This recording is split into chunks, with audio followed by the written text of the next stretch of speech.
So it's unfortunate that we don't really show the empathy to our fellow man anymore. Everybody has their own story. Everybody has their own pursuit. Everybody has their own dreams. And you don't truly know somebody else's story unless you've been in their shoes, unless you've suffered what they suffered. And just as equally, they won't know your story. And that's something that we forget with other people. You need to find a way to show empathy and to try to understand that individual's perspective.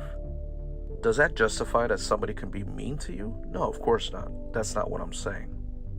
But what it does mean is that when you see somebody agitated, when you see somebody having a bad day, that person could be going through something that you can never imagine, that you've never experienced.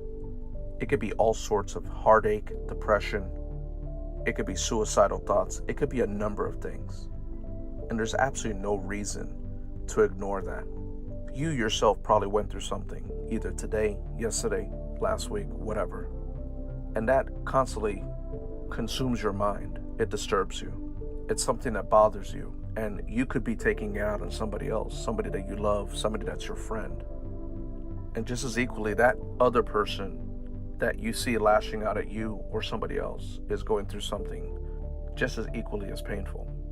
So when that happens, you need to realize they have their own story, you have your own story. And those stories are crisscrossing. They're coming together.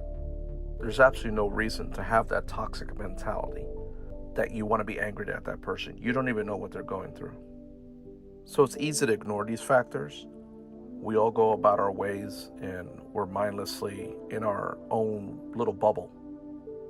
And it's times like that where you have to just stop and pause and really look at everything around you and try to understand all the elements that make up that situation.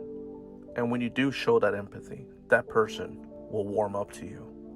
Maybe they'll welcome you into their circle, or at least a tiny bit of trust for that little brief moment.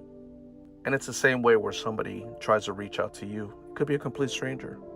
All of a sudden you feel inclined to tell them what's going on in your life. Somebody that you don't even know. So for that, I always say, you don't know their story. You don't know their story at all. Maybe if you took the time to learn their story, you'd understand why they're doing what they're doing, and they would understand why you're doing what you're doing. But until then, there really is no reason to judge that person.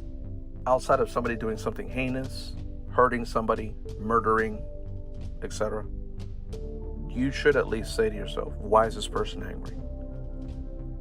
They have their own story, and you do too. And at the core of it all, it's just pure empathy. It's you taking the time to listen, or at the very least, to understand.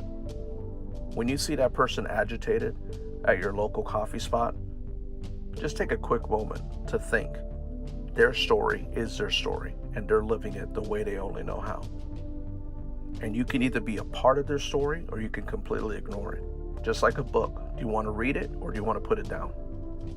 If anybody takes the time to read your book, to read your chapters, and look into your soul, they'll know why you do what you do. So very simply, show that level of empathy. Everybody has their own story, and yours is just as unique as theirs. Take the time to listen, or just put the book down and don't read it at all. Thank you for listening. Waves of Humanity, Alec, Santi, I'm out.